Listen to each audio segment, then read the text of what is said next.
mga ka-sexy mama! So, nakapaligo na po ko at nakapag-sunscreen. And this is my outfit. Naka-pants ako at naka-white crop tops.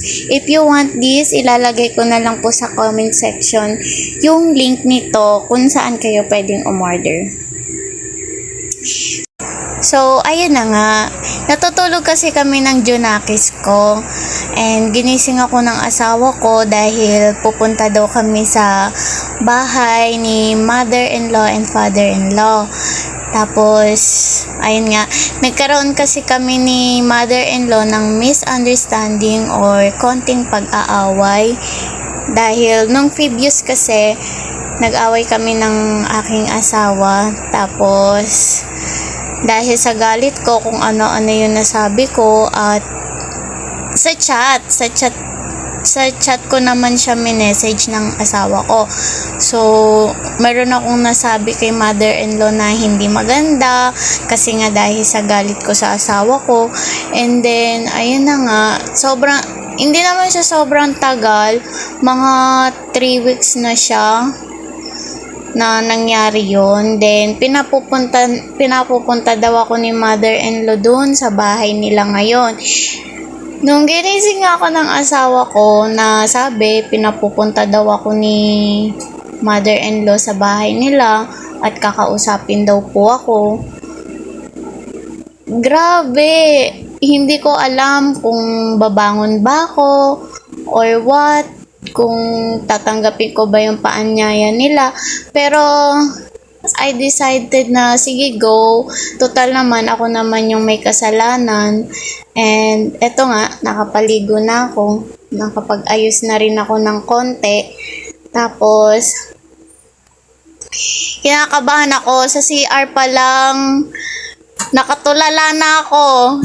Hindi ko alam kung anong mangyayari, hindi ko alam kung anong sasabihin ni mother-in-law sa akin. So, kasalanan ko naman talaga kasi nga hindi ako naging pahinay-hinay sa Until now, kinakabahan ako. Ang tindi ng kabog ng dibdib ko. Grabe. So, ayun na nga.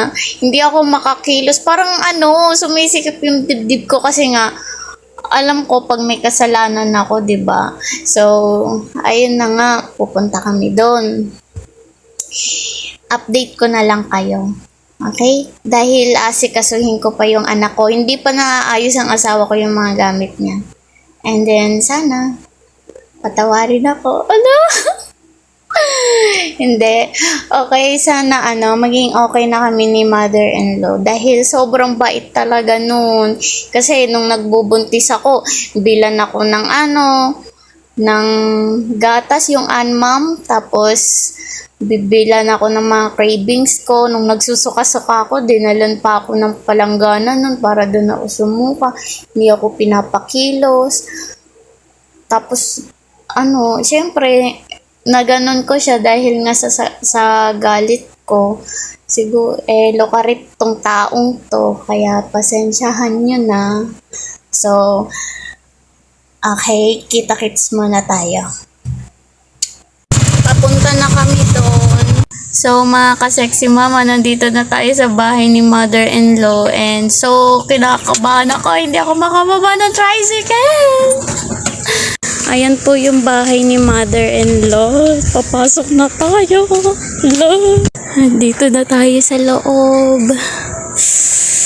Wala silang trabaho. Ito yung bahay ni mother-in-law. 2019 na.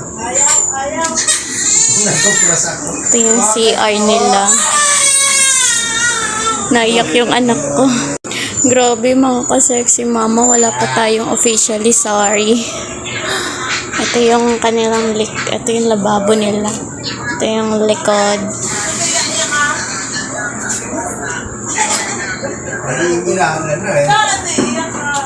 Ito yung kama nung magkakapatid. Ito yung trabaho ni mother-in-law. So, hi mga ka-sexy mama. Aalis na tayo at pinaiwan ko muna yung anak ko dahil pupunta tayo ng Portland at palengke. Ay, bibilin muna tayo. Pero nakapag-usap na rin kami ni mama. Grabe, mga ka-sexy mama. Sobrang hirap mag-talk. Naging nonchalant ako. Seryoso. Ayan yung outfit ko. Ayan. Kita nyo ba? Sorry Hindi ko kasi ma-front yung ano ko eh. Ayan. Naka-jacket ako. Dahil, di ba, nakasando lang ako. Ito yung manok ng father-in-law ko. Ayan. Palabas na po tayo ng subdivision. Subdivision po pala dito, Papagas muna kami dahil wala pong gas dun sa bukal. Walang kulay berde. Yan. Papagas muna tayo dahil pupunta tayo sa sa Borland po tayo pupunta.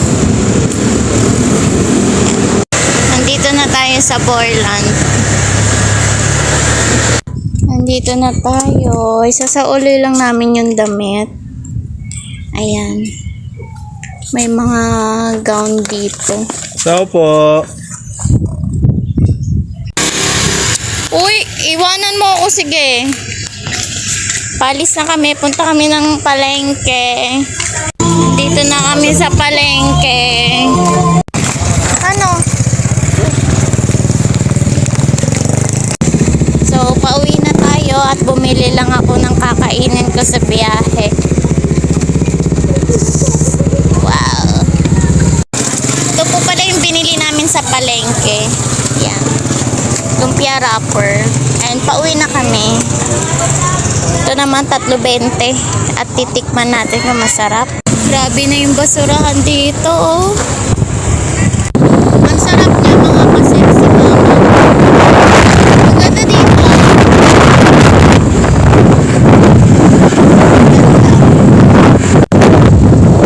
Nandito na ulit kami kay mother-in-law dahil susunduin namin ang aming Junakis. Okay, dahil uuwi na po kami.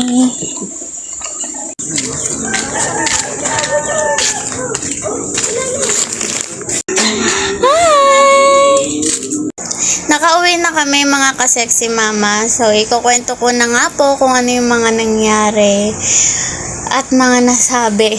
Grabe mga ka-sexy mama. Hindi ko talaga ini-expect. Kasi ang nasa utak ko, sasabunutan ako, sasampalin ako ni mother-in-law, or sasabihin ako ng masasakit na salita. Pero no. Hindi ganun po ang nangyari. Parang tinanong lang ako kung bakit daw ganun, ganyan. Pag-isipan yung mga sinasabi ko. So, ganun na nga. At saka, shinare ko na rin yung kay mother-in-law yung mga hinanakit ko. Yun. Totoo pala yung kasabihan na kung ano yung malas mo sa asawa mo pero ang bait-bait ng biyanan mo. Ganun. Hindi naman akong ibig sabihin na hindi ko sinasabi na malas ako sa asawa ko. Talagang may pinag-aawayan kami na ang hirap niyang intindihin. So, babagay, ganun naman talaga ang relationship. At sobrang thankful ako dahil ang bait ng mother-in-law ko. Hindi ko alam kung okay na ba kami. So, ayun. Nung umalis kami, nagpaalam naman ako ng maayos. And sinabihan kami na wag na daw kami lagi mag-away. Ayun. At hindi ko alam. Basta naging tameme lang ako mga ka-sexy mama. Hindi ako nagsalita. Parang parang wala. Ewan ko. Ganun. Basta shinare ko lang po yung mga hinanakit ko. Sige. Hanggang dito na lang ang aking kwento mga ka-sexy mama. Kwento ba yun? Sige na. Bye-bye na.